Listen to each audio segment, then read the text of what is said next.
Hey guys, welcome back to my channel. And it is 3 o'clock right now in the morning, and I can't exactly sleep. So I decided to make another video. And recently, I've been thinking a little bit more about what exactly motivates people to do the things that they do. So whether they're trying to pursue a particular career or passion, or trying to hustle and start a new business or a new side venture, there definitely comes a specific type of mindset that people have. Most usually it's a growth mindset, but that's an entirely separate topic, and I can certainly make another video on that.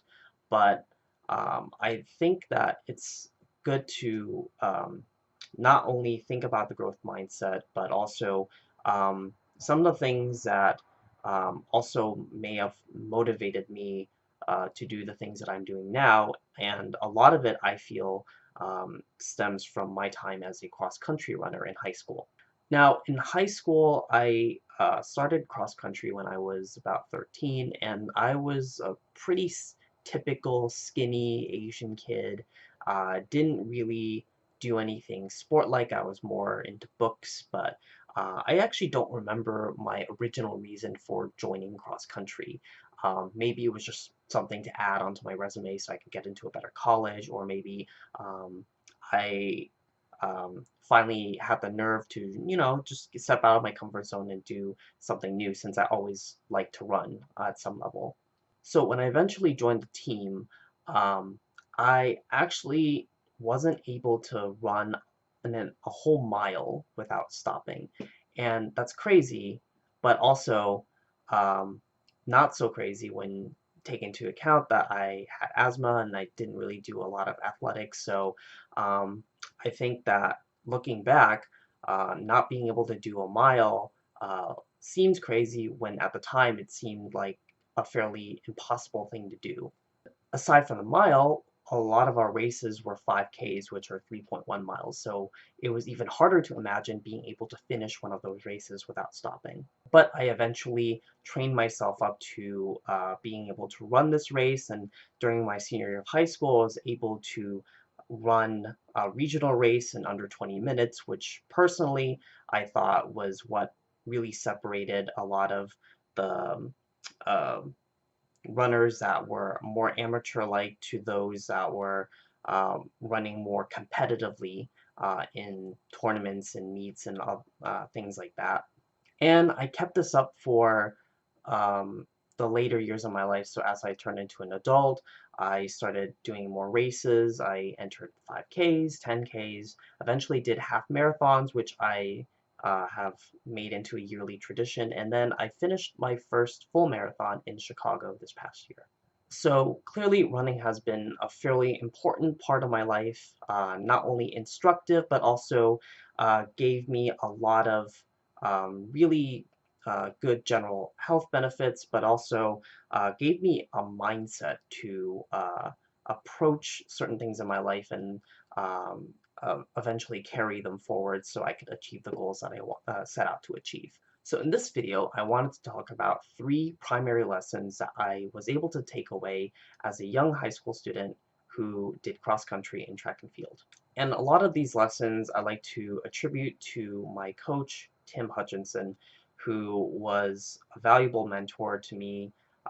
Not sure if he remembers me or not. It's been quite a while, but I definitely would like to give him a shout out for helping me develop as a young adult and being able to learn some of the lessons while he was still on the coaching staff in my school. So, Coach Hutch, thank you very much for all of your help and support.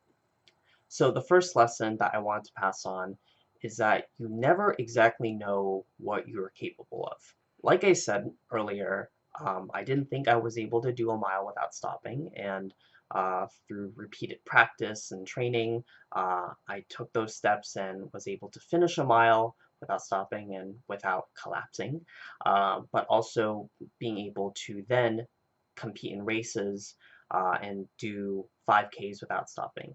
The first few 5Ks that I did ended up being kind of a stop and go, and then as the season went on, it later became more races that I could finish. and during my freshman year, I actually helped contribute winning our regional tournament. Well, actually, no, it is our district tournament, sorry.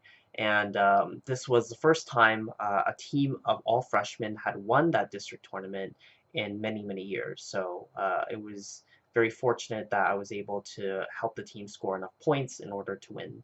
But I think that being able to kind of push yourself to your physical limits and being able to um, sort of tell yourself that you can do the things that are seemingly impossible, it just sort of slowly but surely conditions you into thinking that maybe this seemingly impossible thing might actually be possible and that you can actually achieve it. So that was certainly one lesson that I was able to take away from my experience as a runner. But the second lesson, which I think was a little bit more profound, is something that I'd like to actually directly quote my old coach about this. So he always used to say, champions make commitments, losers make excuses. And quite honestly, this is pretty true, not only for sports, but also many other aspects of your life.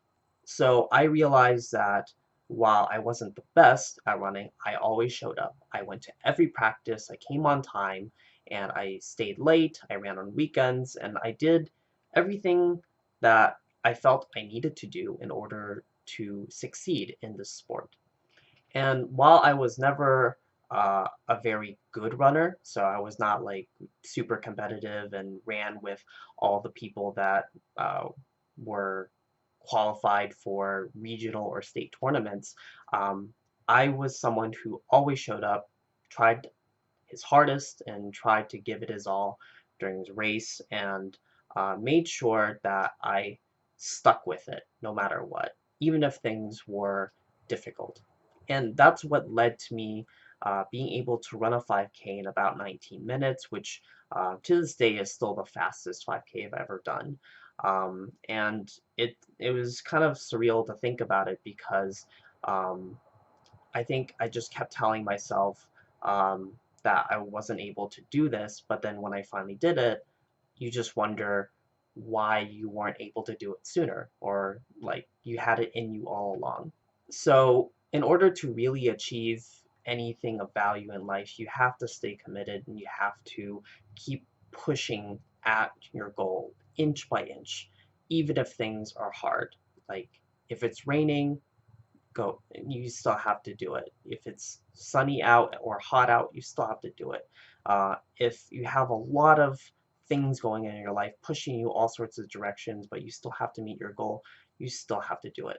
So, in other words, just simply try your hardest to stay committed to the things that you say you're going to do.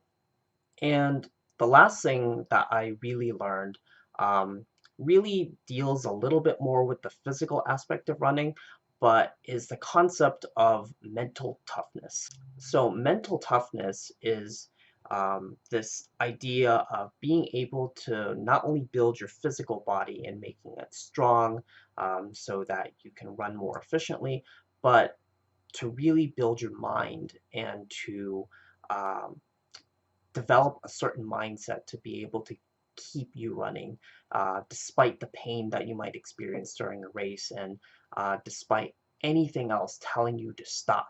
You just simply keep going.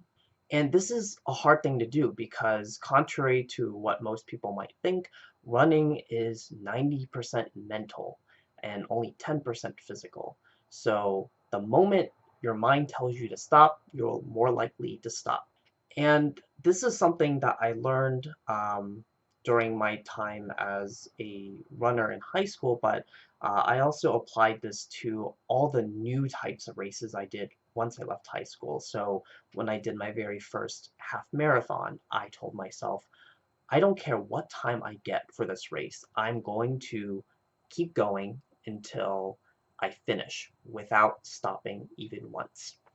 And I told myself the same thing when I did my very first marathon, and my body was aching and it was just feeling like it wanted to shut down. I just told myself, I just need to get through this and get through this without stopping. Having a mentally strong, mentally tough uh, mindset hopefully gives you the tools to weather stressful situations, to um, not only experience pain, but to also ignore and overcome it. And the idea of being able to um, look at challenges, no matter how difficult that they are, and have the strength and courage to just plow through them and um, hopefully being able to come out the other side relatively unscathed. So it's been a very interesting journey to take these lessons and apply them to other aspects of my life, because I realize that there are many things in my life that I didn't think I could do that I ended up doing.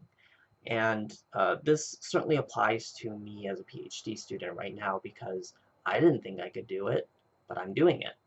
Also, the commitment aspect, because it's something that requires a significant amount of commitment, not only in terms of how much work you put into your project, but also the amount of time you have to spend in school. And finally, it's also the idea of having that mental toughness to get through the difficult parts of this degree and being able to look at failed experiments and other failures that you might have experienced, and stressors and mental health issues that you might face in grad school, and hopefully develop that mental toughness so that you can slowly overcome it and achieve your goals.